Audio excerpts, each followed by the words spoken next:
Hello, everybody, and welcome back to another Mastering Runeterra Squadcast. I am once again your host, CardGamer. Stepped in for me last week, filled my shoes. I was not feeling the best, and I'm blessed to have homies that can step up. But I'm back. I'm feeling better. I'm out of the hospital. I'm all good now. And today we're joined by some lovely guests. You guys might recognize Trivo. He was with us a couple weeks ago right after his big seasonal win. But we also have another seasonal top cup player, PTash, joining us today. PTash, how you doing? Doing well. Doing really well. I'll get Trivo the next time, but doing well. Absolutely.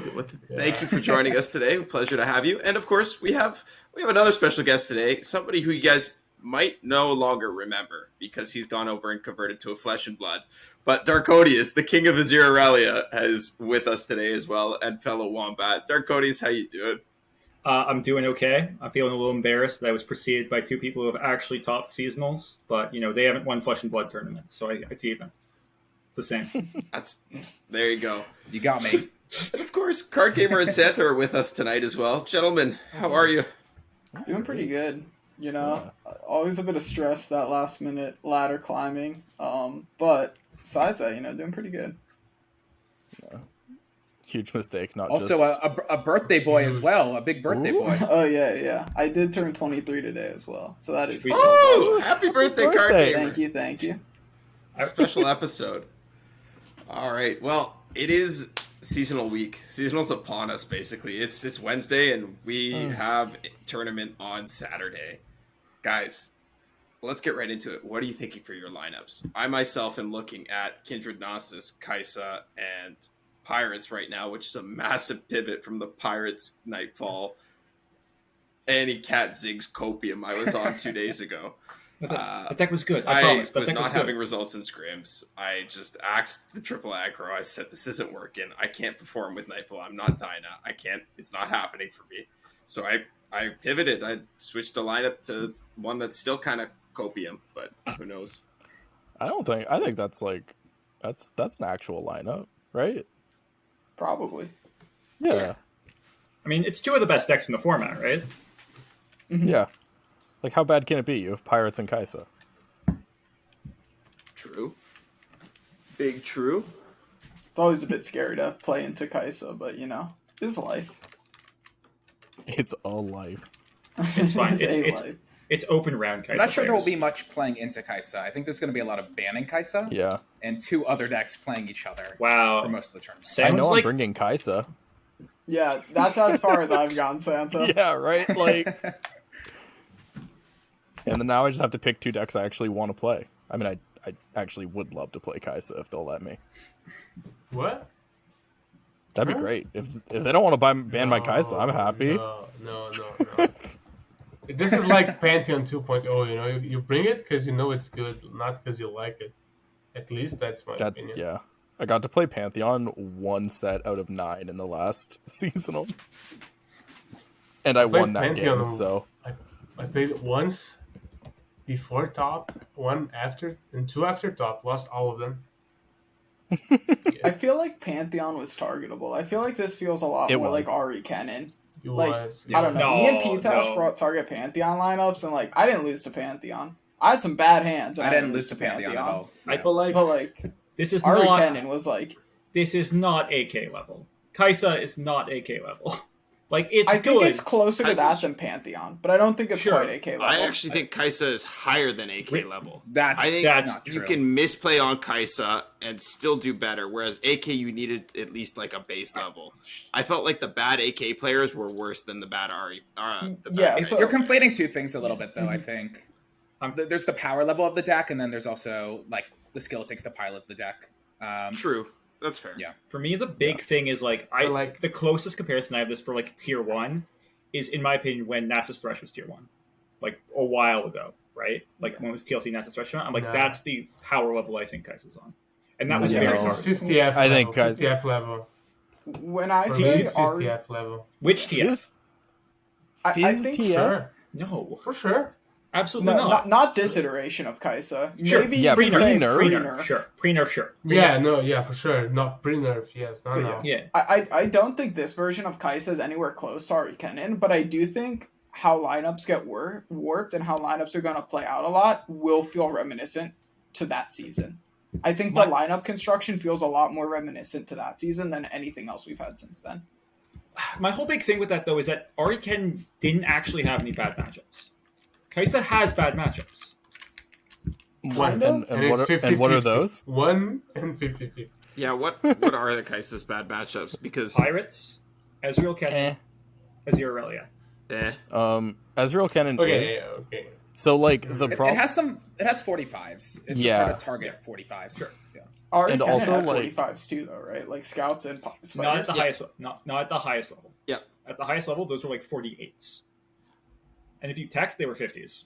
Yeah, I don't even think Pirates is like a 45 though. Like I have been winning that more from the Kaisa side than I have been winning it from the Pirates side, and I barely played Kaisa. So like a lot of people, I assume, will be teching their Kaisa list for aggro because no other lineup in the game is going to leave Kaisa up.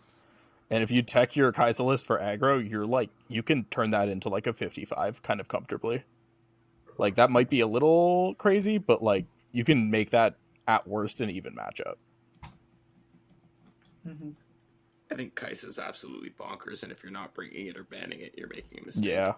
Pretty much everyone, I assume, is going to be on a like bring ban lineup, and it's just going to be 2 decks. Are you banning it, Monty? Playing Pirates? Yeah, no. I didn't think so. Good luck. No, my lineup's goal is to leave it on. I think it's Copium, but I'm always on some form. I wish I was banning it. I'm going to be honest, but I literally cannot play a lineup that bans it. Because every deck I'm good at this season all want to ban Pirates, and they're all like fine theoretically into Kaisa, so I'm leaving it up. And it's not going to go well, but we're doing it. What are we? You can't leave it cryptic. Sure, I know. I'll tell you. I've told people before. It's not a secret. I'm playing Azir Aurelia. I'm playing Ezreal Kennen, and I'm playing Mono Kaisa Tech for the mirror. And it's going to be. I'm going to cast a lot of homecomings and hope to God it works out. Oh my God, that's what do you think actually of terrifying. New Azir Aurelia? Is New Azir Aurelia doing okay for you? It's not great on ladder right now because the new Pirates is literally unbeatable. But I think it's fine in the lineup as long as you're banning Pirates. Because like Jin Annie is very winnable. Kaisa is favored. And now that like I'm going to tech it so that I can take some of the weird anti-aggro tools I was kind of playing out to kind of pivot it more towards just beating the shit out of Kaisa. If you're interested in how it's going, Dinah and I are currently in an argument about which wins between Azir Aurelia and Nightfall. And we might stream that as a grudge match in the next 2 days. So... self-promotion, but okay. But no, I think the deck is fine in the tournament lineup. I would not play it on ladder right now. Okay. I think bringing Azir Aurelia to open rounds is a nightmare. That's horrifying to me. For who? For me or I think open for rounds me or my is scary. opponents. For you, that sounds horrifying. For both. Yeah, both. I mean, if anybody can get away with bringing Azir Aurelia to open rounds, it's Darkodius. But don't try this at home, kids. Honestly, it's not a comfortable prospect. We're not suggesting anyone to play those decks, please. Don't understand like that. You can play Ezreal Kennen. Ezreal Kennen is fine. I think that's just a good deck right now. Yeah, but like, it's already that deck's good, but don't. It's already don't bring Ezreal Kennen if you don't know what you're doing. Yeah. It's a hard deck, guys. Yeah, the floor on Ezreal Kennen is so absurdly low. Like if you're bad at that deck, you can't beat anything. Straight up. The floor is high. Yeah. Has an extremely high skill floor, Okay. It's a high skill floor and an even higher skill ceiling. No. It's okay. So League of Legends uses the terminology in that way, and every other game in the world uses the terminology in the other way. So it's flipped, and it annoys me, but that's a diatribe for another day. In a lot of other games, the floor is the worst you can do on a deck. So if the floor is high, that means you can play it very badly and still perform at an okay level. In League of Legends, for some reason, they flipped that terminology like 5 years ago, and it's propagated since. All right, cool. One of the best parts of this show is like stop and listen to someone, and then you start looking at the other guests and like look at their reaction. You know, like Darkodious was talking and PTash was. Just like, yeah, okay, sure, why not? I'll be honest. I got more confused after. It's fine. This is my fault for playing League of Legends. Yeah, you guys wouldn't get it. You don't play Flesh and Blood. See, I've played 5 Flesh and Blood games with Manasia, so I understand. There's not even Flesh and Blood in Brazil, man. This is how elitist you are. Bro, I have some decks. I bought some of the like 40 card decks, the Blitz ones, and then bought no more. Wow. I baited myself. That happens sometimes, you know. I do it pretty much every seasonal with my lineups. Hopefully this time it changes. So we know what Darkodius is bringing. We know that Santa and CardGamer are bringing Kai'Sa. We know what I'm bringing. Trivo, I know you've been testing a pretty spicy deck. Do you want to talk to us about it, or are we keeping it on the down low? No, like, it's fine to talk about it, because I'm not even sure if it's, I don't know, even a playable deck. Like, I'm trying to go Kai'Sa, Heimer Jace, and Gwen Karina Elise, and like, my stats in Gwen Karina Elise is like 66% win rate with like 80 plus games. But I feel like the deck is dog shit, so I don't know what to do. That's like what I feel like everyone's been dealing with that deck, where it's like, these stats are crazy. I feel like I'm doing nothing when I play it. Yeah, I think the deck is a little bit unrefined still, and it needs there's more versions of it that need to be worked on. Sick.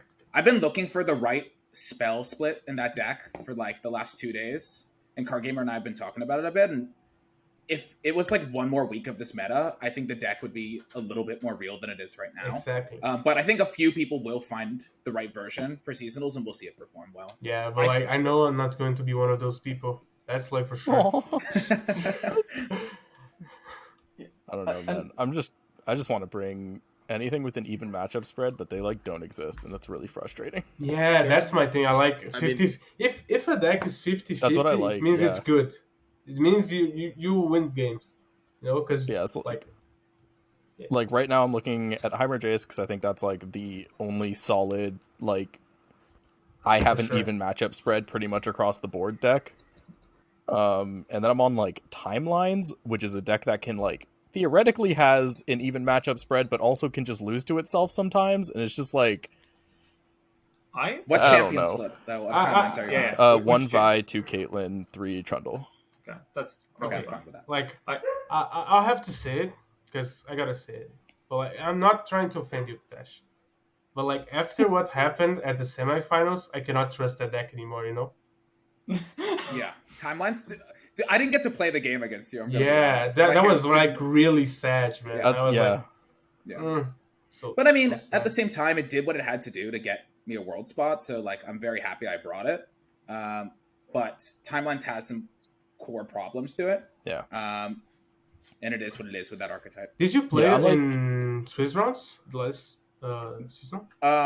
I'll let CardGamer tell the story of what we brought to the so PTash and I prep together a lot, as the baboon abusers we are. And last season we decided that the play for open rounds was Aphelios, PNZ, Plunder, and Thralls.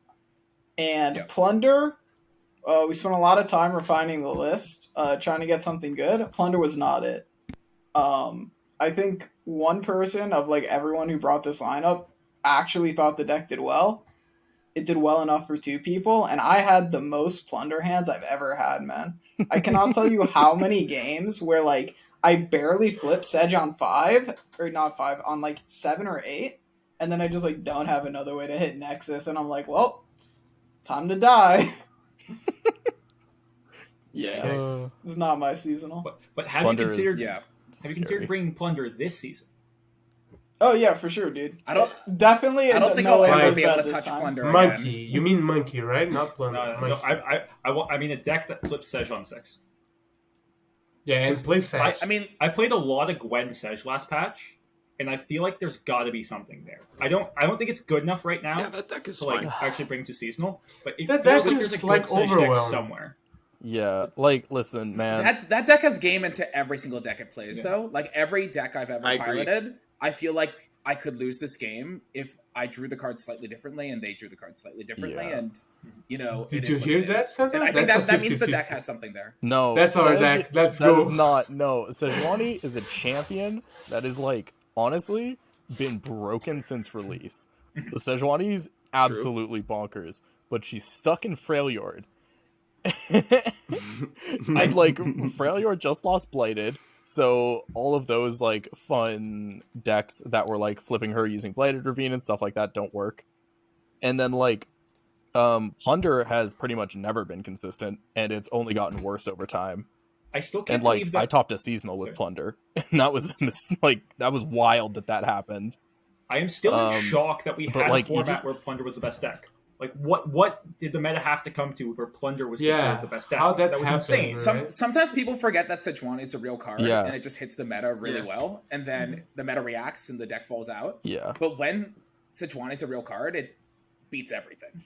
Yeah. It also has this really bad problem right now where, like, you, like, because, like, a lot of people were like, all right, I'm gonna, like, brew an Ash list, I'm gonna brew a Sejuani deck, I'm gonna try and target Kai'Sa, and then it's like, you just give Abomination Formidable. And then you die. Like, your Sejuani does nothing, and the game's over. So it's just like, it's not its time. You know? No. Also, 1/1 Corsair is bad. Very, very sad. It's hard. Also, 4-mana Harpoon. Everyone forgets about Harpoon. Harpoon used to be the best removal card in the game. Yeah, Harpoon was a very important. Yeah, it has some cool cards now, like Riptide Sermon and stuff, but, like, those are kind of expensive, and, like, you're playing that either with spell mana or you're banking, so you're not proccing on those turns, or you're, like, playing it on 6 and you're not flipping, like, playing Sedge, and it's hard, man. I think the general advice is don't bring Plunder. Don't bring Plunder. I think that's the advice. Yeah. Don't do it. Hey, man, if you bring Plunder and run into nothing but Scouts lineups, you could do okay. You will still lose a few sets. Yeah, probably. The answer for every problem is Thresh Nasus. That's what I heard. That's where I was gonna go next. Thank you for reading my mind, Trivo. So Thresh Nasus won. Sergey won. It was the Mastering Runeterra tournament last weekend that he won, right? With the Thresh Nasus. So that and he's playing like a pretty traditional Bacchae Reaper, heavy aggro version, right? So that's something that's definitely been on the come up. His is not traditional. His took like old Thresh. I net that. Yeah, that's not what old Thresh Nasus looked like. No, it is. That may have been what your aggro crazy mind Thresh Nasus looked like. But old Thresh Nasus had vengeances and like it had one vengeance. That was the bad. Sorry, that was the bad Nasus list. That was a bad Nasus list. Santa's thinking we're rewriting history, but I'm here for it. No, Santa's thinking of the original Thresh Nasus that was a control deck during TF-Fizz. But when Thresh Nasus was at its peak and the best deck in the format, it was playing at max 1, maybe 2 vengeance just for the mirror, no whales, and was on like a more aggro tempo slant. But yeah, and then people were trying to make that list worse by adding whales and main deck copies of the box. And all the successful lists that season. I remember this. I said this on the podcast before, but I topped that seasonal with my whale Thresh Nasus list, okay? I know you did. Whale Thresh I know you did. Oh my God. It destroyed the mirror. That's the only reason you used it. It did not. It did destroy the mirror. I remember... It did not. It did not. I tested that mirror extensively. I was winning people by killing them with Bacchae Reapers, and then they were looking at me and saying, "You need whales." I'm like, "No, I'm killing you. You're dying. I'm Atroing a 1-drop to win the game. I don't need a whale." Okay, we can. Oh my God. I'm sure at some point in time we can take a look back at the data and come to an actual conclusion. But the point of this is that Sergey was playing an aggressive slant on his Thresh Nasus deck, right? But now people are considering super aggressive. That does not beat Kai'Sa, so they're shifting to Kindred to win that matchup. And I think that's a really interesting pivot. Yes, exactly. And Kindred destroys Kai'Sa. Yeah. Yes. The Kindred list absolutely ruined Kai'Sa. It's like revolting how much you know what the funniest part of that is? You know what matchup is also flipped by pivoting from aggro and Thresh into Kindred and like more control tools? That deck can't beat Aziralia now. True. Yeah, what if I put whale in it? And this is a matchup that only Darkodius and God care about. Only two people. Those are the two dudes. Trivo, you just said the same name twice. So like, ooh, the hubris! Oh my gosh, this is the Darkodius we learned to love, guys. This is it. No, just whale the Sand Soldiers, guys. Just whale the Sand Soldiers. It'll be fun. Yeah, nothing ever goes wrong. Nothing ever goes wrong if you whale the Sand Soldiers. Yeah. Look, Aurelia's a 3-2. Just play Avalanche against Aurelia. You win the game. Yeah, right? Exactly. They can never be played, Rubin. I don't know. Aurelia's a 3-3 more often than not these days. Let's be honest. Yeah. Oh. God. Every time I give like a 0 defensive keyword, it just makes me feel an immense dopamine rush.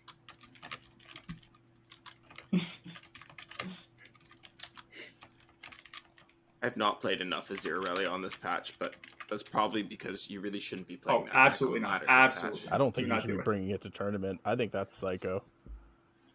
Not open rounds. I think it's top cut. I'm definitely looking at it. As Kennen and Azir Aurelia are sick top cut decks. I'm just playing not to pivot. My hot take is I don't know if there's that much of a distinction between open rounds and top cut. I think if your lineup is cohesive and it makes sense into a field, then to some degree, just getting practice on things makes the most sense. Like in the past, it was very different because like people would super scout you the whole day, and like you bringing the same lineup was a huge risk that you would be taking. But like now that we sleep, wake up, and have to play again, it's very different. Yeah. Totally agree. I mean, I tried to learn how to play Sivir Auction one day before a top cut because I realized my opponent was going to counter line up me. And that didn't go so well, so I decided to stick with it. See, that's kind of it's incredible. Like the last season, I went to play the Swiss rounds not knowing if my lineup was good. And then after making into the top, I had no idea if I were changing. And I just didn't change because I didn't have like time to change it because I didn't feel confident with the lineup anyway. So I don't know. I think you're going to see that's just a double bluff. Yeah. I think you're going to see a lot of genius. You're just going to see a lot of repeat lineups, right? Because there's going to be a subset of people who prep 2 lineups, and that's like a lot of competitive players, people who are likely to make it. But there's going to be a bunch of people who just showed up, played their lineups. They're like, "Oh, I got in. What am I going to do?" They're just going to play the same lineup. Yeah. What was really common last season, from what I saw, is a lot of people either A, running back the same lineup, or B, just being like, this one deck didn't do it for me, I'm just swapping this out with something else that's supposed to fit with what I'm trying to do. It's going to be a lot of that, just like the same 2 deck cores, or just the entire lineup ran back. Yeah. Hit a top cut. You didn't draw timelines for 3 games, and you just cut the deck. Just like, I don't want this anymore. I feel like there's going to be, if you take as proportion of the meta, there's going to be at least 20 to 30% more infinite in Top Cut than there is going to be in Open Rounds. Because there are some very good players. There are some good players who trick themselves into thinking it's a good deck. And they're going to bait themselves. Guys, the game is in the state that it is because of you guys. Because you keep spreading the word about this fucking decks. Bro, like, stop. It's not... Let it die. Like, let it die. Don't play it. Don't play it, and I like Infinite a lot. The people who are like spamming it are, I don't know what's going on. I'm calling you out directly, Baj. The deck is bad. You too, Mtop. The deck is bad. Stop playing it. It's just like they keep winning against Kaisa, and it's like, yes, sure, Sands of Time is good, but like sometimes you don't draw it, and your deck does nothing. Like. Sometimes your opponent curves out, and then you lose. Man, you know what's really nasty? Evolving on 3. That I did that for the first time today because I'm playing Kaisa for basically the first time today. That deck is really not okay. Just like first time evolving. Like I was saying. I mean, I barely played the deck, right? I've been so against it this whole time, but now I'm decided that I got to stop screwing myself over in my seasonal lineup, so I have to play the good decks, and that means learning the good deck. On the bright side, the last couple times I learned the good deck 3 days before seasonal, I actually learned the deck pretty well.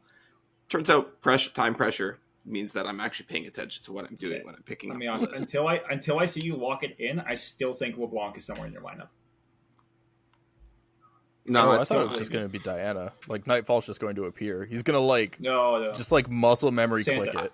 You don't know Monty if you think Nightfall is his thing. This man is reputation I know he likes obsessed. reputation, man. I know. It's frightening. I know. There's some posters he can't show you. No, all the posters are behind me. Those are all the ones I own. There's no secrets. Was it on a podcast when we talked about making Reputation evolve? I built it. It's terrible. Yeah. It is bad. Yeah, it was so bad. We talked about it last week. This sounds like some it's really bad stuff to me. This sounds bad. I will say I did. Okay, so I messed around a lot with trying to build a second evolve deck. Because I think because so many decks want to ban Kai'Sa, like so many lineups want to ban Kai'Sa, having a core of 2 really strong evolve decks, it's kind of gross.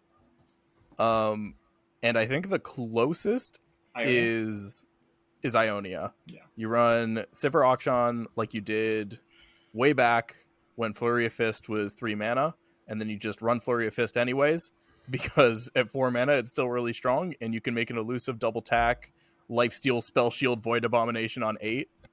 And then you just run Mono Kai'Sa in the same lineup. And I think if it wasn't for how ridiculously strong Pirates was, I might have brought that. I think that deck is actually really close to being good. I tried something similar, but I tried it in Targon just because of Sparklefly. I was like, oh, that's elusive. A lot of people have, it's like, You can run, you get fairly consistent flips because, you can still run, Xerxai Hatchling and garbage like that. That just, whatever, it's a 1/1 that draws. And then, the Evolve package, gets really large boards a lot of the time. And they're kind of just, stuck in this, Void Abomination waiting room while they're, chump blocking down or, swinging with their... Because, you can, play, Voidling, Belvethi, and you have, an Auction or something. And running Synen to reload your hand, buff your board, and give you a really good swing has actually been pretty sick. And it sounds decent, but I feel like in 2022, with this many cards you have access to, if you don't have a deck with a cohesive plan that's more targeting a specific game plan, specific other decks, just going for powerful stats on board like that, I don't know if that's necessarily powerful enough in this meta. I'm going to level Sivir really quick with all of my 5/3 Belvethis and my Void Blasters. And then I have Ghost, and I have Double Attack, and I have Absolver. So you can give your whole board Elusive, give your whole board Overwhelm, and if that doesn't work, because that got slowed down just a little bit, you still have Void Abomination as backup.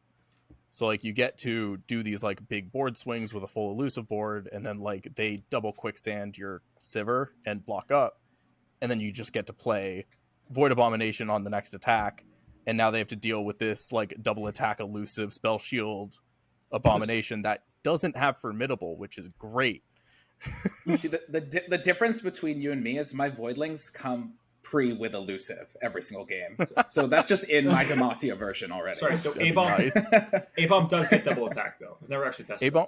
A-Bomb does get double attack, but Quick Attack and Double Attack do not count as different keywords for Evolve. Okay. Which is, honestly strange, because when you play Abomination, it gets Quick Attack and Double Attack. It gets both keywords. But, only one of them matters. I assume they don't count as separate keywords for Kai'Sa then as well, for a Cathian Rain. No, I don't think so. But I actually haven't tested that. That's a really small thing, but yeah, that could be. Game makes sense. Yeah, probably. Yeah, that's lore is a very consistent game in its interactions. Yeah, speaking of consistent interactions, right? I'm so upset about this Sump Fumes bug, man. Dude, I would be jamming Shellfolk at Seasonal so hard. I actually think it's really low key for the meta, GE Shellfolk. There's not that much deny.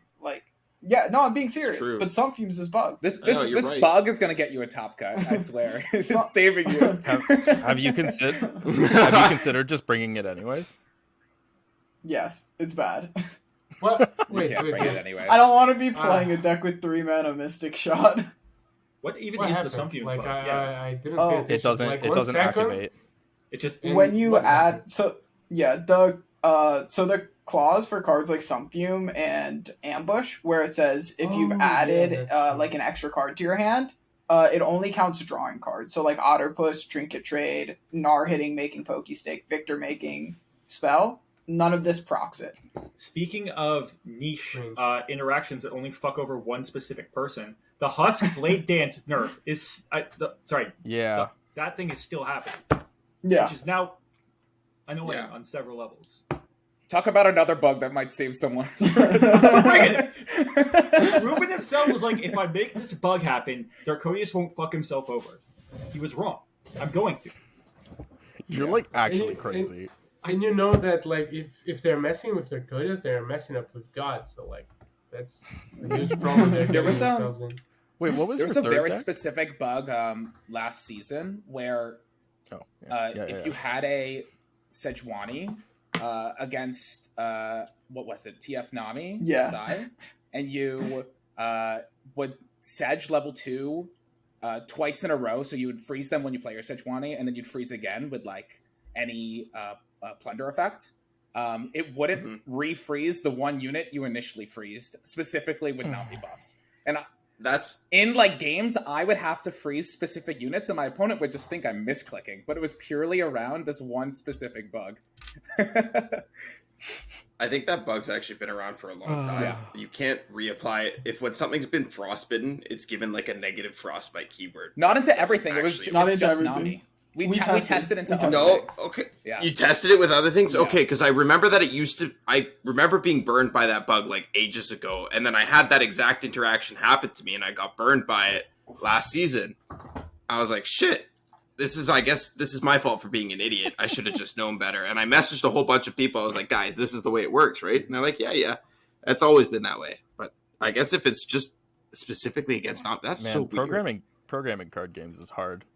That's not. That can't be. Glad easy. I don't have to do that. Yeah, honestly. Yeah. It's funny because sometimes paper card games are hard too. Like, I can tell it's a flesh and blood story, so I won't go deep into it. But basically, the head guy of rules for Flesh and Blood, he like left to go on vacation. But before he did, he's like, "Oh, I'm going to drop this rules update because there's a ruling that was wrong, and we're going to fix it." And blah blah blah. And he dropped it. And he went on vacation, and then people were reading it, and like a bunch of judges were like, "Wait a second, this just breaks like 8 interactions in 4 decks," and just like it's the equivalent of being like if you second skin a Valor, you don't get keywords. Right? Like that's how big of an issue it was. And so it's just this whole weekend of tournaments where people are like, so does this work according to the rules? And judges were like, well, technically that doesn't work, but we're just not ruling with that right now. And then the guy comes back from vacation on the Monday and he's like, I'm so sorry, there was a typo, let me fix everything. It was the funniest thing in the world. Yeah. Flesh and blood, man. And then we all laughed Flesh at and the blood, Flesh and man. Blood gamer. Flesh and blood, man. Flesh and blood. Wait. I found out there's a tool for this. Wait. Can you guys hear the laugh track? No. But I hope chat can. It's hilarious. Oh my god. Come for the live stream. Get Monty's laugh track. He doesn't know how to share. My headphones, so like I don't know. Hey, it's from the Riverside studio. Oh wait, here I have to switch to the live button. Beautiful. Good work. Just like Fred. I really feel that's actually so patronizing. That's like Yeah. That's not like a nice audience laughter. No, it's not. I'm gonna look forward to using this very often in the future. I'm gonna have to be really careful with what I say now, I guess. Monty, we're gonna. Don't worry. I'm not gonna bully you, PTash. It's all about Monty. I know where you live. Sick. Remember that. Gosh. Okay, we haven't even talked about Darkness. Is that just because we all agree it's not that good? Yes. Or like I think it's fine. Like it's I'm an not option. sure if You could Darkness bring it. beats Pirates anymore. Is there something to talk about Darkness? I was just curious. I think the most important thing to say about Darkness is that Darkness and FTR, these control archetypes, will end up having overrepresentation in the meta because usually people gravitate towards them. Yeah. So I think it's worth thinking about them just in terms of how you're going to play into them, even if you don't necessarily think the numbers look great. You should have a good game plan with your lineup. You should assume Darkness will be there. Darkness is like the second most played deck in the game right now. Yeah, and like Darkness more than the other control decks. Like I don't know why, but people really like that. Like people should be as hyped with like Heimer Jace in the way that they are with Darkness, you know, because the deck is like way more consistent and has a lot more like power level ceiling. But I get to play the funny Yordle. Dude, there's a funny Yordle in both. That's true, actually. Yeah, there is Heimerdinger. Yeah, but there are more funny Yordles in Darkness. That's true. Yeah, that's true. But like Darkness doesn't get Reggie so Giga Shad, man. It looks like that dude that lifts weights, you know? It's like, bam. Yeah, I love when Jace killed that kid. That was Giga Shad. Spoilers. All right, so we just have no thoughts on Darkness. Darkness is a deck. And like, I believe in the hands of the right player, it might get good results. Like Issuing plays a lot, Random 7 plays a lot. Those dudes like might bring it. Trivo. Produce well. Might even like. Does Kindred Nasus? I don't know. Does Kindred Nasus beat Darkness? No. I would imagine that it does. Stat-wise does. Really? It doesn't. Stat-wise, I don't. 3 Undying. Oh, true. I forgot. Sorry, I'm thinking there was a list I saw with Undying. Obviously, like 52. Because Thresh Nasus doesn't kill it, or Thresh Nasus loses to Darkness. No. I was curious if Kindred Nasus flips that. Kindred is like slightly favored. It's the Undying. Okay. I've never had my worldview change as much than over the card Undying in such a short period of time. I love that card. Because you're all Zoomers, man. It can kind of just slowly kill people. I've always loved that card. Yeah. The very first deck I ever built in this game was like a champless aggro using the Undying and playing like Ethereal Remitter. So much fun. Chad. You're one of those. I didn't own any champions, man. It was a budget deck. It was a lot of fun. I just got War Mother's Call. It was a great time. Yeah, I played Shark Chariots. Katarina Yasuo. Yeah, a classic. It looked pretty much like today's deck. Except it didn't have the best card in the deck. Exactly. The only good card. You mean buffed Katarina, right? Yeah. Exactly. That's what I mean. 0 mana for the Blade? That's busted. It's pretty good. It's pretty good. You know what other Blade needs to be a mana less? What? It really is? Oh, no. I shouldn't have to say the Darkened Blade. What would you like? The Darkened Blade. Obviously the Darkened Blade. Blade of the Exile? Blade of the Exile. Blade of the Exile. Do you actually not know, Santa? No, but it's not one blade. This was comedy. Comedy here. Incredible. Where were you when Monty found out we had a soundboard? Oh my god. Woo, baby. Alright, speaking of blades and weapons, do we want to talk about new cards that have been released since last Squadcast? Since there's two new cards. Go ahead, PTash. Just let PTash take the floor. Yeah, PTash, just go ahead. He can go on his spiel. About your new one trick. Your new waifu. Yeah, I mean, I don't know. Nora and I. Let's not say it. Let's not do that. I mean, I don't know. I mean, Nora looks sick. Nora looks so sick. It fixes all the problems of the archetype. First of all, what archetype are you talking about? I'm talking about any form of PNZ and Bandle City archetype, whether that's Sneezy or Burn or a traditional Yaya. Health was just so hard to come by on units, so having a 2 health statted unit is super important. And then being able to get cards at burst speed is just how the deck wants to play. So Nora being able to get those cards later on in the game and then be able to open attack and push with Burn is great. And then the support card, especially the 2 mana 2/2 with Last Breath, that also creates the, what is it called? The Mysterious Portals. You're talking about the Mysterious Portal. Yeah, the Junkyard Construct, right? Yep, that card's sick as well. I think that deck's going to have a lot more value And Lulu always has been looking for an additional champion to be paired with, and there finally is one. I think to people who are brewing Nora in other regions, they're going to realize pretty quick that not having the burn package that PNC brings will really take away the value of those burst speed units on open. But I think there will be some brewing potential in like Bilgewater and other decks. I just think that without that over the top, it's not going to be great. And then Pharos too. Pharos even got a new card, the new 7-mana card that came out that makes a ton of portals and things. I love that. When you have a full board and you just put a ton of shrooms in their deck and a ton of value on top of your deck, that's also nuts. I will say that Nora's build is going to be pretty complicated because you can't just jam Nora into a normal deck and then expect to draw the card and create the card quick enough because it's in the top 4. So you're going to need some additional card draw in the deck. But that card draw is going to take up the spots of your created cards. So getting the exact right build is going to be a bit of a deck building puzzle. But I think some number of stress tests, maybe one rummage, but probably not. But probably just stress test will get you there. And then Zonites as well. So yeah, those are my general thoughts. I'll make sure to break it really quick, and everyone can net deck me as soon as it's broken. That's my plan. That is definitely my plan. I got you, I'm Monty. not going to bother trying to build Nora myself because Lord knows I'm not going to do it right. I might try the Bilgewater Nora list. That's maybe up my alley, but yeah. PNZ Nora is too complex for me. For everyone that knows me, they know that I have built every flavor of Yaya under the sun, and that will be the same for me with Nora. So I will make the PNZ version. I'll make the Ionia version. I'll do it. Have you considered Reaver's Row? So Reaver's Row is, if that card got a buff, it could be good, but that card sucks. So no. That card does suck. I played with that card more than I should.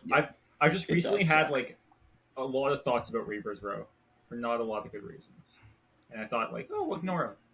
That is the 5-mana card. What?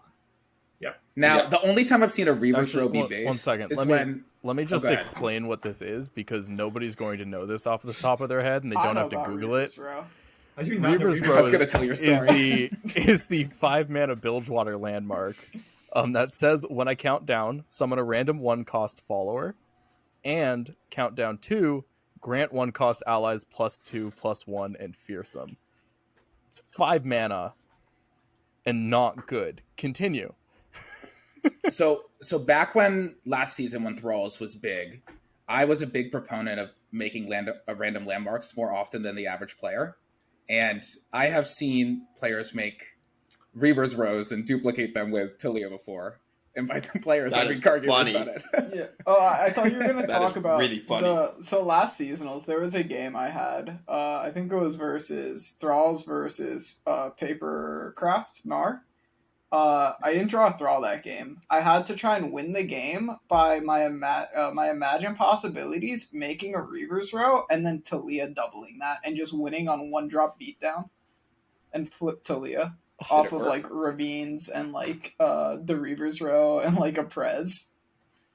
I did not win. I was like 2 damage off, but I did not win. That's generally how. That's tragedy. How all stories that start with Reaver's Row end. Listen to the sick plan I had. I did not. I lost. Oh no. But so in terms of like other spoilers, did you guys talk about Master Yi on the last podcast? No, only Kane. No, wasn't spoiled. Okay. So now we all know PTash is a big Yaya fan, and he gets his Yaya champion. But here is the pink champion that is 3 mana and has quick attack and goes in Shurima. And I have opinions. Namely that I have no idea what to play with him other than action. Like, how do you win with Master? I think Victor might be good. I think Yi is not going to be good. That's where I'm at too. I'm like, you take his spells and then you take the champion and you put it away and you just take the spells. So his spells are really good. The spells are nuts and the units are nuts. My thing is, I think there's like weird equipment synergy that makes me think he's going to fit in with either Jax or Horn. So I don't want to make any snap decisions right now. But as it is, the best thing you can do with him is just like I don't know, get him to like 8 attack and slap an Absolver on him when he doesn't have. It's because my opinion on Yi is that every single archetype that Darkodius is into, I feel like they're toxic and make me wanna like not play the game. So he scares me a lot, a heck of a lot. There's a full-on list of people who have added me on their friends list explicitly for the purpose of not queuing into me on ladder. Yeah, it's because like smart, like Azuralia. Nowadays, it's not the best deck in the world, but like it's like I don't like to play against it. It feels bad. I feel like this is not Runeterra. I feel like playing Yu-Gi-Oh or some other game that's too playing tower defense. Yeah, I'm playing like I don't know, towers. Patience. You know that game in I don't know. Have you ever had Bakai Reapers though against the Zero? Oh my that fucking feels great. That feels sick. I really wish I could share my screen. That does feel good. Dude, I really wish I could share my screen. I got that freaking Kindred Nasus deck, and now I'm playing, queued into a normal game, and I'm facing a Zero Rally. And it's true. It's 100% true. Guys, I wish I could show you Bakai Reaper in my board right now in the other screen here, man. Guys, I wish I could show you my screen. While we were talking, I queued up a normal game with a Zerorelia, and I'm facing this idiot on Thresh Nasus. Alright. But yeah, You die. You deserve that one. Man. You deserve that one. Yeah, I think Master Yi will find a deck at some point after more spoilers, and I also think I don't know. I got so excited when I saw reduce the cost of a spell until until it was this round, and it's just like I don't know. It's like I think we should just talk about Vastian Disciple instead, because that's the card that's actually good. That's just, also, Meditate is insane. Like Meditate's cracked. Here's what I'm telling you Wuxia guys. style Meditate. But Fuck all the new cards. Yeah. This is what I'm selling. Fuck all of the new cards, like the new champs. Just like these new cards, there's only one thing I want to do. I want to take the fucking Broken Noxus equipment. I want to take the Broken Master E support, and I want to play Ari Noxus again. Okay. Because that just sounds so gross. No, that yes, one please. mana burst spell was like impactful choice or something. Like it's like the mini twin disciplines, but you have to have equipped beforehand. That card's insane if you can proc it. It's absurd. Yes. Yeah. And it procs you flow. insta proc it off of the new guys that get equipment automatically on them. It insta procs that without having to ever spend mana on equipment. Insane. Yep. Or we can just like play Nami. If you put the fishing rod on Ari, does that mean when Ari attacks, she refills 2 spell mana? That's no. What's no, because you're gonna get the attack trigger at the start of combat as soon as it's yeah, it's not a strike. It's attack, not strike. It's attack, not strike. Okay. Yeah. But yeah, like. But it does mean you can get more spell mana with stuff like Rune. Yeah, no, it's fine. I'm just putting +2/+0 and Overwhelm on Ari and just beating face. You 100% can just throw Ionian Weapon Master or Ionian Hook Master into like this Ari build. I'm waiting for Jax because I feel like Jax Ari will end up being a thing. Like Bard Ari is a thing because Bard just gives Ari more stats. If Jax Ari does the same thing, except I get to pick my stats, like I get to pick where the stats go, might just be better. Just want to say that Bard Ari was a thing and will never be a thing again. Bard Ari's still not that bad. No, don't, guys. If you they're guys gotta keep up the information for yourselves. Stop spreading this kind of toxic Ionia. She was like, guys, stop talking about Ionia. What the fuck? Listen, all right. So if we ever end up in a meta like Pantheon again, just bring a bunch of Ari decks, bring Infinite. They all beat it. It'll be great. Dude, if you want to play Ionia, play freaking Karma. Please, man. Play the rightful Ionia. Play Karma. That's not where I thought this was going. That is not where I thought this was going. I thought you were going to say like Zed or Lulu. And then you said Karma. Speaking of good Ionian decks, a deck that like I really wanted to like this patch but couldn't fit in the lineup, and I'm curious if any of you have tried it. It's the one I played last patch, Shen Lulu. Have any of you looked at like Shen decks recently? People are doing Lulu bad now that Boom Boom's gone. Well, people think that Shen's the new home. Well, PTash, way before Lulu had ever seen a Yaya, she was hanging out with Shen, and they were rallying 3 times a turn. Okay, it was classic deck. Lulu was also a 2/3, so we don't talk about those times. That was bad times. The bad times. I forgot about that. And then we played with Poppy, and it all worked out. Shen was getting carried by the bug, and he's back to being not a great champion again. You can run Shen, Jarvan, Fiora's an okay deck. I messed around with a bunch of Shen builds of Evolve, and they all just felt worse than the other versions because Shen's just kind of slow, and barriers aren't actually that good when yeah.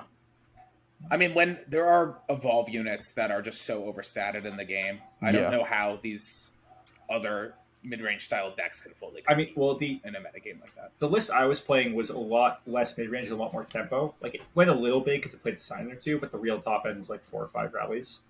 I do agree, though, Kai'Sa has been rough because barrier defense versus Kai'Sa literally means nothing, right? Which is kind of where I found myself. It's the reason I'm not bringing it or playing on ladder anymore. Is that matchup was just, it was supposed to be good, and then it wasn't. Yeah, Kai'Sa kind of makes barriers into... It's just the Evolve package really invalidates a lot of mid-range. If you want to bring, Scouts, or there was, Taric Poppy lists appearing a bunch, you have to ban Kai'Sa, because Kai'Sa does everything your deck does, but way better and way bigger. And it's just, I don't know. They gave Kai'Sa a Band-Aid fix, but that Evolve package is still absolutely bonkers. 4 mana 6/6 Overwhelm. When they nerf the Evolve package just a little bit stats, they make the 3/1 a 2/1. They make the 6/6 a 5/6. I think those cards will be a little bit more balanced. Evolve going to 8. You need 8 keywords. Going to 8? What? Bro, name 8 keywords. Name 8 keywords right now. No, wait. You literally cannot. Name 8 keywords. Name 8 keywords. You guys gotta understand that it's not bad to take 6 months of card development and throw it away. They already done. They do that all the time with decks that are broken. If you wanted, just put an Elo if you wanted to nerf it to 7, that would still hurt like crazy, and the deck would never get played outside of Demacia. You couldn't put Evolve in anything else. Let's do that. Dude, the deck not having enough play out of Demacia is not a bad thing. Demacia is already a broken region that we don't talk about enough because it only has 3 cards that are good. That's the problem. 2 now. Because it's Broadwing. No, it's Broadwing. Cataclysm, Aegis. It only has 2. Broadwing. What do you mean? Demacia basically has the whole Evolve package. It's not; those aren't Shurima cards. Those are Demacia cards. They really are. We literally tried building Evolve in 3 different other regions. It just doesn't work. You're not getting there fast enough. In Demacia, you can evolve on turn 3. In every other region, you get to turn 8, and you're like, shit, I need my 6th keyword. I don't have it. Well, maybe you guys evolve. If I were the Vandal Mayor of a region, I'd prefer that my region wouldn't see game at all than seeing game like this, that would be my thinking as a region mayor. I think if you got rid of a lot of you need to nerf the stats a bit, and then if you actually wanted to hurt the deck, you need to nerf Shurima. Yeah, I know we're not trying to get into a whole balance discussion. Mid-range Shurima is in a weird spot right now. But yeah, you would just need to nerf Hourglass was a good first hit. I think Rite of Negation should be 5 mana. I think it shouldn't they have a debatedly better deny than Ionia. And depending on meta, it is strictly better. It's a better offensive deny. If you're trying to protect your stuff, then it's better. If you're trying to stop the opponent from doing things, deny is better. I think it really depends on what's being played. Rex, for example, just recently. Yeah, no, obviously it's all context, but I think generally as a rule, the more controlling you are, the more you lean towards deny over right. If you have for sure. But yeah, I think having a situationally better deny in a region that I don't think should even have it like put that to 5, it'll still see play in decks, but it won't be as oppressive. There's a lot. They did like a good job doing some nerfs, but that region is absolutely overtuned. Yeah, I mean, the issue with Shurima is like it was always this region that was extremely powerful, and its only weakness really was like, well, its only weakness really was it had to outsource its win cons. Like, it didn't really have in-region win cons. Like, Also even like Silver Auction, which is like old Demacia, I'm not talking like Evolve, which is like mostly a Shurima deck, you're getting over the top so much of the time with Rally. Like, you're still outsourcing your win con. But with like Evolve, everything is just in region, and like Shurima is just such a complete region. Also card advantage. Yeah, I was trying Shurima's very bad at card advantage. It's like you have to outsource your card draw. I was trying to figure out the way Santa, you go. I was trying to figure out, like, I like asked on Twitter because I don't think Riot's ever come out with a sort of like color pie for Runeterra. So like trying to like break it down and stuff. Like, Shurima traditionally has always been about champions, and like that's kind of their thing. Like, they have the only level 3 champions in the game. Like, Sundisk as a deck is basically just Xerath level 3, the deck.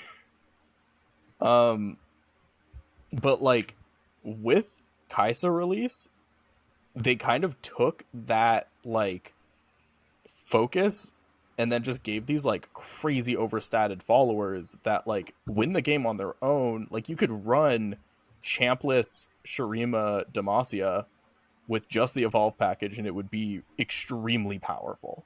What's wild and I don't think a Shurima deck should be able to do that. It's funny because this is the second time they've done this. Remember pre-nerf Merciless Hunter and like old school full power Saber Action? That deck could have just not run champions and still been like tier 1. Like Ruin Runner and Yep. It's wild. I think it's really hard from a game design perspective, though, to think holistically like that when you're making a game about what decks will end up in the game and what their win cons will be. So, to some degree, I think nerfing things and taking the long road to get there is okay. Just to get to a healthy meta and a healthy game state. Just because it's if you look at a card and you said, "Will this break the game?" It's hard to really know that Rune Runner was going to be as powerful as a card as it ended up being in those decks.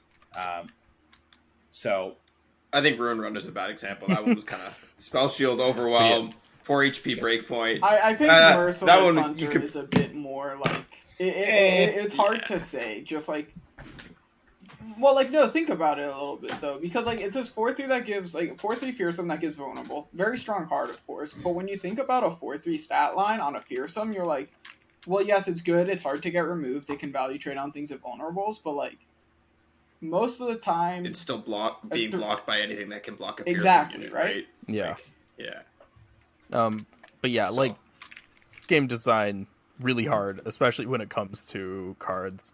Like, something that I don't think is talked about enough when it comes to card game balance, because a lot of people have like really knee-jerk reactions of like just like nerf this card or like make Evolve 8, like things like that. Like, changing a card in a card game isn't like nerfing a champion in League or like nerfing like how much damage a gun does in like Valorant or whatever FPS.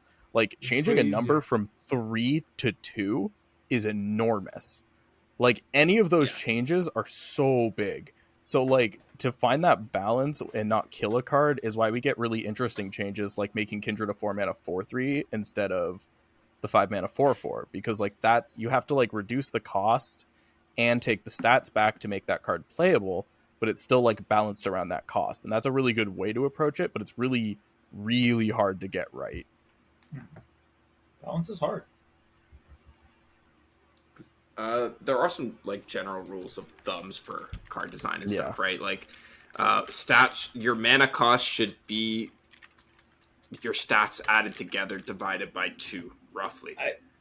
That's kind of like the standard for rate for stats. Sure, there's heuristics. Of course, units break that, and that's a little bit dated now. But that was like the traditional. This is where your mana, roughly what your mana is. My hot take on game design with Legends of Runeterra is that I come from a Magic the Gathering background, and there counter spells rule the day. So you fight everything on the stack. You get really good mana trades and value from killing things basically before they come down. Whereas in this game, because you can't counter creatures and you have to remove them physically, I think where Legends of Runeterra will have to figure out the balance better in the future as the card pool increases is that creatures, as they get stronger and synergies become more powerful, it's going to be really hard to remove those threats, like a Kaisa, at a good mana value trade. So I don't know how they're going to print cards that can better interact with creatures in those ways in a fair way. But I do think that will become the new counter spell in Legends of Runeterra. The big problem, which is like creatures that are just too hard to remove. I mean, I think mini morph effects are healthy for the game. It makes a perfect sense why people don't find them fun. The way it visually looks feels terrible. And from a game design perspective, you don't want your players to feel terrible. It's probably healthy for the metagame, though, still.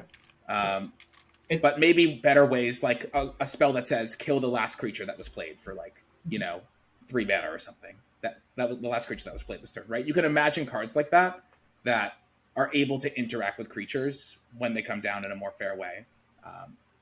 Otherwise, these synergies, as the card pool gets bigger, it's going to just be... I think that might be a balance problem. Yeah. I don't think Runeterra will get away with never doing set rotations. Yeah. And I'm excited to see how they'll end up doing that. I don't think they can do set rotations though. Why not? So what they've talked about, because they've gone on the record about saying. Oh, sorry. I was just going to say there's a couple things, but the main thing about set rotation is they've talked about, and I think this kind of ties into set rotation. It's a champ-based game, right? They want people to play their champions and be with them and have fun with them, et cetera, et cetera. They've talked about reprinting a different version of Ahri, for example, right? Or a different version of Yi. So I can see them doing set rotation in that form, where it's here's your new version of Bard. Now he's in Targon. Other Bard is now rotated into older form. Right? I think they have to keep the champion in changes. Yeah. Mm-hmm. Yeah, It makes it would be cool if we got a teenage Annie at one point in this game, right? It helps tell the story more. You learn more about the game in a way that you otherwise wouldn't have seen it in League of Legends, and also you get a new game design and a new card that maybe interacts differently with other cards, which is also really cool. think it makes a lot of sense with the pacing of how fast champs are getting released in this game compared to League of Legends too, because we're at a pace where in a year or two we're about to catch League of Legends and champs in our game. I've been playing the game since open beta pretty much, so I remember when we had 10% of the pool League had. Maybe it was probably a bit more than that, but we had a fraction of what they had, and we're at the point where we're close to 2/3. I think we have well over half. It's a lot, yeah. We have over half. I'm pretty sure. I'm pretty confident. They can do you're right. There's a lot of different set rotation type things they can do. They can take the I don't hate the Hearthstone route, the wild format for standard that they do, where they just kind of cherry pick what they want to vault, essentially, what they want to rotate out. Because you can take really if you want to take super core cards like Golden Aegis and stuff, because you want to build a more interesting rally card, but that rally card would never see play because Golden Aegis is just really good. Rotating stuff out like that just to kind of open up design space, not even necessarily power level, is something I'd like to see. I don't think we'll see it anytime soon. I don't think a set rotation would happen until at the earliest late next year. But it is something I would like to see at some point. Yeah, that would definitely be something exciting to see, going into 2024 World Season or 2023 off season, having a rotation and really. Yeah. Because I don't know, I feel once this game gets a rotation, or kind of once it has that, it's we're really gonna have some age and story on the game at that point, you know. Yeah. I'm really hoping for a good limited format, though. That's what I really want. It's never going to happen. You're never going to get a good draft. I think the game is not built for it. You're never going to No, we're going to get Cube. It's going to be great. It's build your own Cube. I think Runeterra could work really well in limited. I have played a Runeterra Cube. I played the world's first Runeterra Cube. We put the cards at the tabletop simulator. Someone built it. We all drafted together. It was fine, but somebody grabbed Field of Rush and won the entire pod. Because it's not balanced. And it was Kuvira. Somebody's going to be me. Kuvira! So my thoughts on set rotation are that, one, like Darkodius was saying, because this is a game that is so based around its champions, it makes it hard for them to rotate anything, because they can't remove champions, because they want everybody to be able to play their favorite champion. And that's something they've gone on the record about. The other thing about rotations is that it just feels awkward, because of the way our sets are like created. If they just rotate a full set, it's never going to work, right? Sets build on previous stuff so heavily, so it's just, they can't do that. I have said since the very first time this topic was brought up that I would like some sort of ELO ban, similar to how Santa's saying, like, just cherry picking rotations, the same way how Hearthstone does it. And like with how short our seasons have been lately, and even a regular length season, I think it's like just saying these cards can't be played in ranked for this season is not like an unreasonable thing, and it'll do a good bit. And then Hearthstone have a legacy format. We can have 3. Hearthstone does also ban full sets, though. Yeah. Now Darkodius is going to talk about Flesh and Blood. I'm just going to say, there's a card game. Go ahead. No, the way they ban things out is when a certain deck wins a certain number of events, it reaches a points threshold, and then it is no longer allowed to be played. Okay? And that's like, it's called the Living Legend system. And the card game may or may not be a card game that has been previously mentioned in this podcast, but it exists, and it has its own set of problems, but it's also functional. So I think that's also something that is a viable option to take. There's like I said, like there's like a million ways to do it, but I don't think they can get away with like I've never actually played Yu-Gi-Oh, but from what I gather, they've never rotated anything aside from like ban lists. So Yu-Gi-Oh is just ban lists, and like every 3 to 4 months, nobody knows because they don't actually time them. They just say it'll happen before this date. Cards will be banned, semi-limited, or limited, and also every set is just power creep on power creep on power creep. It's fun for what it is. Look, it's a fun card game. It has a competitive scene. There is skill involved, but it's so weirdly managed compared to every other card game in the world, and it plays so different compared to any other card game. I just don't think it's useful as a point of comparison because it's insane. Yeah. But yeah, I think they'll figure something out. Like, I don't know if that's Ruben in charge of that now. Like, if that would be considered competitive or. He's in charge of everything. But he's the team. Yeah, like everyone I've seen on the team who's like spoken seems to know what they're doing and like actually inspires hope, which is nice after the small exodus they had to go make an MMO, which is great. I want that, but. I think there are like good people in charge who will figure out a way to make that fun. I agree. Well, we are coming. We're over an hour at this point. I think I'm all talked out about this about everything that's gone on in the last week, and I need to get some more seasonal practice in myself. Jens, do you have any final points you want to touch on before we wrap it up for tonight?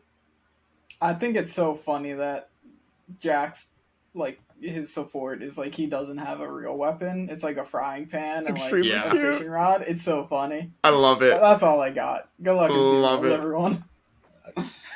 I can't wait for Jax. I'm so excited to see what he does. Jax has always been one of my favorite champions. I'm really, really hyped. And I didn't realize how hyped I was for Jax to come until like I saw these support cards and how well they captured the flavor. No. Audience. Okay, should we give our viewers some tips for their seasonal open rounds before we jet? Keep your head collected, take breaks in between, get up, walk around. That's my best advice. Just I sleep. Give you. Sleep the night before. Yeah, get some rest. Sleep well, try to eat well, and like be prepared because it's going to be very long. It's like 9-10 hours long. So like I don't know, get some coffee, get some cookies, I don't know, get stuff to eat during the process. And dude, if you lose a game because you're like because you just missed math or something, it's fine. I did that in the Swiss rounds. I won the whole thing, so that happens. It's fine. Just chill and try to be as solid as possible. My quick advice is just get a notepad, and if you're feeling jittery in between games, right before, write down the cards that are the most important in the matchup, put stars next to them, get the deck list in front of you, pull up the random card pools for like Conscious just so that you can peek at them in between in the middle of games.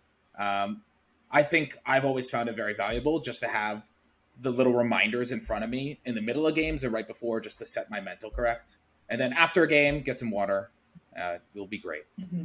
I got 2 pieces of big advice. thing for me is to make sure you get up and get out of whatever space you're playing in. Like I just play at my PC right in my room. So whenever my set ends, if I have time, I make sure to get up and just, even if I don't have time to like go outside, just sit in another room. Just like reset my mind some. It does a lot. Yeah. I got 2 pieces of advice. 1, set up a playlist beforehand. It's got to have bangers in it. It's got to get you hyped. It's got to get you focused. And 2, and this is important because it's about you and everybody you're practicing with. Friends do not let friends bring Plunder to seasonal. Just don't do it. Hey. I just stayed a seasonal with Plunder. A top cut is a top cut. I'll take it. Are you gonna bring Plunder we'll this season? CardGamer the next one. Right. Are you going to bring Plunder this season? Darkodius, this is our season. No season is my season. Damn. Don't say it like that, bro.